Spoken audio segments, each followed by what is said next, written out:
ఆధ్యాత్మిక ప్రియులందరికీ నమస్కారం. నేను మీ నండూరి రాఘవేంద్ర శర్మ.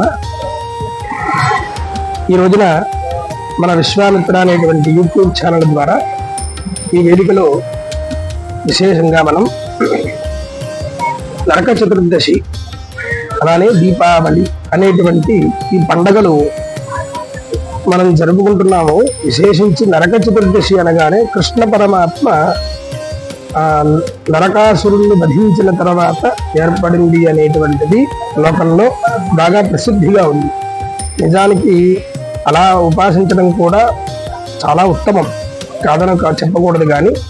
కానీ కృష్ణ పరమాత్మ అవతారానికి ముందు కూడా నరక చతుర్దశి అనేది ఉన్నది.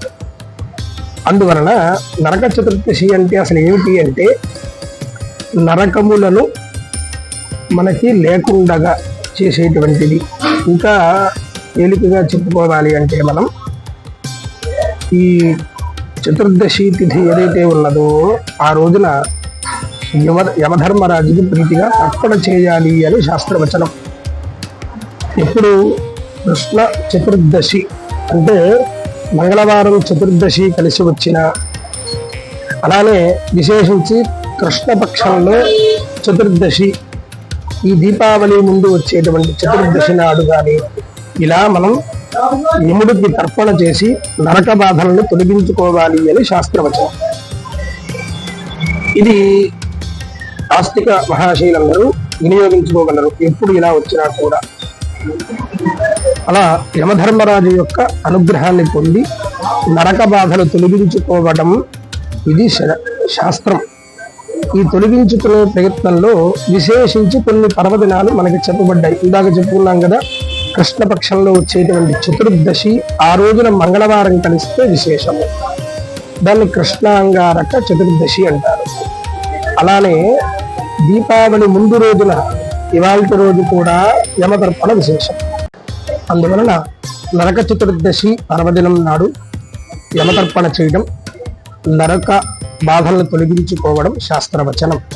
అలానే దీపావళి లక్ష్మీ పూజని ఆచరిస్తూ లక్ష్మీదేవి యొక్క అనుగ్రహంతో ఈ దీపావళి జరుపుకోవడం వలన దీపాలు వరుసగా పేరుస్తూ వీటిలోకి లక్ష్మీదేవిని ఆవాహన చేసి అమ్మవారి అనుగ్రహంతో దీపావళి బాగా జరుపుకోవాలి.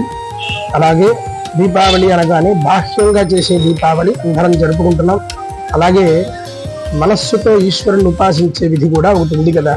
అది కూడా ఏమిటంటే, దేహం అనేటువంటి గృహంలో, హృదయం అనే ఒక మందిరంలో చిచ్చక్తి అనే ఒత్తిని ముందుకు జరుపుతూ ఆత్మ అనేటువంటి స్వయం ప్రకాశమైనటువంటి నిరంతరం వెలుగుతూ ఉన్నటువంటి దివ్య జ్యోతిని ఉద్దీపన చేస్తూ నిజమైన దేహ దీపావళి అందరూ జరుపుకుంటారని, అలానే ఇలాంటి తాత్వికమైనటువంటి విశేషాన్ని కూడా తెలుసుకుంటూ పారమార్థిక స్థితిని పొందాలి. అమ్మవారి అనుగ్రహం అందరూ పొందుతూ క్షేమంగా లక్ష్మీదేవి యొక్క అనుగ్రహాన్ని పొంది దీపావళి అందరూ జాగ్రత్తగా లక్ష్మీ పూజ చేసి జరుపుకొని తరిస్తారని కోరుకుంటూ మీ విశ్వామిత్ర యూట్యూబ్ ఛానల్ ద్వారా మీ అందరికీ మరొక్కసారి దీపావళి శుభాకాంక్షలు తెలుపుతూ నమస్కారం. నా పేరు నండూరి రాఘవేంద్ర శర్మ.